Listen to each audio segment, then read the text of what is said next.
magasian'ny teny sotra masina sika. Izany ditantsika eo amin'ny Isaia toko faefapolo.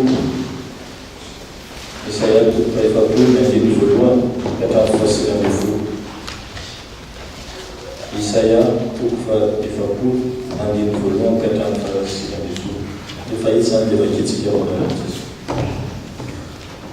Ampion'olo hoy Andriamanitra reo, mitory teny somafaly amin'ny Jerosalema ka lazao aminy fa vita ny alina, sady voavelany ely ary efa nandray indroa eny tamin'ny tanan'i Jehova izy ho vaky fahotana rehetra natao. Injany misy feoany miantso hoe, manamboara ny lalana any an'efitra ho an'i Jehova, manaova lalambe any an-tany foana ho an'Andriamanitritsika. Aoka sandratra ny lohasaha rehetra, aoka etra ny tendrombohitra sy ny avoana rehetra, aoka ny mpehavana ho tonga lemalema ary ny tany sarodalana ho tonga lemaka. Dia iseho ny voninahitry Jehova ary ny nofo rehetra hiara-mahita izany. Fa ny vavan'i Jehova efa niteny, injany misy miteny hoe miantsoa ary hoy izy, ahoana nefa ny antso ataoko? Ahitra ny nofo rehetra ary ny atsara ny tarehany rehetra dia tahaka ny fonon-javatra ny tsara. Maina ny ahatra, malaza ny vola, satria tsofo ny fofonain'i Jehova ireny. Eny, ahitra tokoa ny olona, maina ny ahatra, malaza ny vola, fa ny tenin'Andriamanitsika dia ahatra mandrakizay. Ry Ziona, izay mitondra teny soa mahafaly eo, miakarana andretina tendrombohitra avo ry Jerosalema izay mitondra teny soa mahafaly eo. Asandrato mafy ny feonao, asandrato fahazamatahotra. Lazao amin'ny tanànan'ny Joda hoe, indro Andriamanitra reo, indro Jehova Tompo ho avy amin'ny hery, ka ny sandriny ihany no anapaka. Indro ny valim-pity atolony dia eny aminy, ary ny vary miasa omeny dia eo amin'ny lohany. Iandro ny ondriny tahaka ny mpiandro-ondry izy, ny sandriny no anangonany zanak'ondry, ka hotrotroy eo an-tratrany reny, ary hoany miadana ny ampianary. Iza no namatra ny rano teo ampelantanana ary nanjeny lanitra tamin'izeny sy namory ny vovotany tamin'ny vata ary nandanja ny tendrombohitra tamin'ny fandanjana sy ny avoana tamin'ny izana. Iza no nanome hevitra ny fanahin'i Jehova ary iza no mpanoritsy sy nanampianatra azy. Iza no nandiniany ka nanomesy anazy sy nanoro azy ny lalan'ny fitsarana ary nampianatra fahalalana azy sy nampahafantatra azy ny lalan'ny fahendrena. Indro ny firenena dia tahaka ny rano indray mitete avy any amin'ny siny ary atao tahaka ny vovoka madinika amin'ny izana amin'izany. Indro ny nosy dia tsy tsinino tahaka ny zavatra bitika indrindra ary libanona aza tsy ampy ataina ary ny biby ao tsy ampy fanavitra hodorana. Ny firenena rehetra dia tahaka ny tsinotsinona eo anatrehany ka ataony namany tsinotsinona sy ny zava-poana izy. Koa ampitovianareo amin'iza moa Andriamanitra ary endrikinona no ampanafahinareo azy.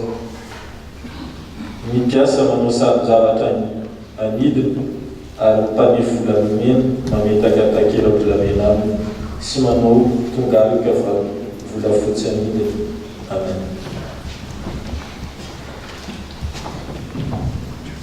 Mbola pizatsika famakiana ny teny sokatra masina arak'izay eto amin'ny Titus toko fahavolo andiny faraika ambin'ny folo ka hatramin'ny fahaefatra ambin'ny folo.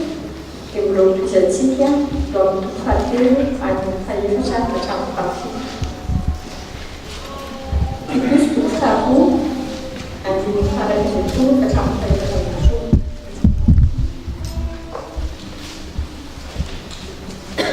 Ary fahasoa ny fahasoavan'Andriamanitra izay famonjena ny olona rehetra nampianatra ansika andaza epanany sy atin'andriamanitra sy ny filanja opiao ary mivelona ny volony sy ny marina ary mipepanahy arakin'andriamanitra amin'izao fiainana ankehitriny izao miandra ny fanantenana mahafinaritra sy ny fisehoany voninahitran'Andriamanitra lehibe sady mpamonjy antsika dia Jesosy Kristy izay nanolotra ny tenany hamonjy antsika nanavotany antsika ho afaka amin'ny rehetra sy hanadorany izay olona ho amin'ny tenany sady ho mazoky indrindra amin'ny asa tsara izany.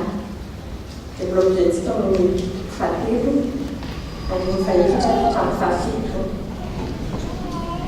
Fa rehefa miseho ny famoram-panan'Andriamanitra mpamonjy antsika sy ny fitiavan'ny olona dia tsy avy tamin'ny asa amin'ny fahamarinana izay ataontsika fa araka ny famondrampo kosa no namonjena antsika tamin'ny fanasana fiterahana indray sy fanaovozany fanamasina izay nahidy nibetsaka tamintsika tamin'ny alalan'i Jesosy Kristy mpamonjy antsika mba ho hamarinana ny fahasoavana isika ka ho tonga mpandoro araka ny fanantenana ny fiainana mandrakizay. dia mbola hiara-tsana isika mialoha ny famakina ny filasamosavy. Filasan-tsavan'ny toko fahatelo andiny dimy ambin'ny folo ka hatramin'ny faharoa amby roapolo. Ndrika toko fahatelo ny andiny dimy ambin'ny folo ka hatramin'ny faharoa amby roapolo. Fa raha mbola niandro ny olona ka samy saina anjaona tampony na izy ny Kristina tsy dia namaly jaona ka nanao tamin'izy rehetra hoe izao manao batisanareo amin'ny rano. Vavy izay mahery noho izao ka tsy mendrika amany velin-kapany azao. Izy no hanao batisanareo amin'ny fanahy masina sy ny afo.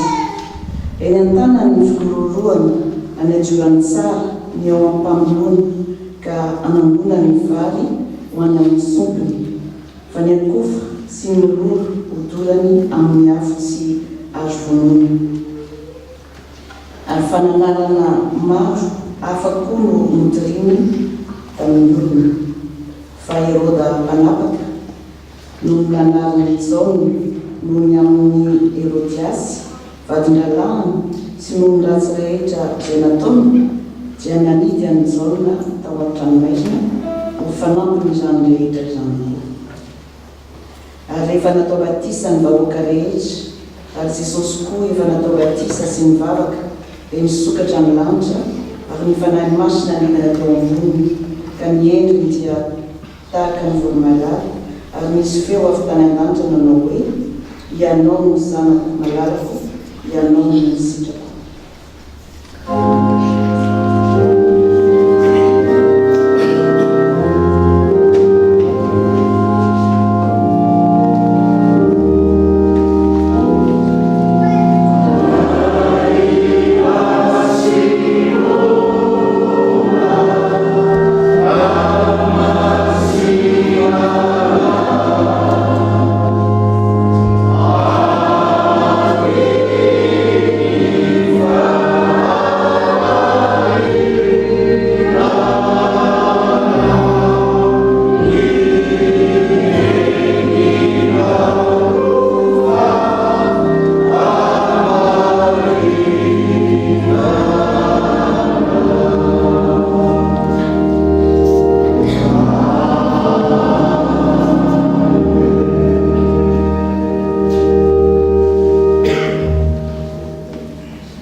Zao sika dia miaraka amin'ny fanekam-pinoana masina.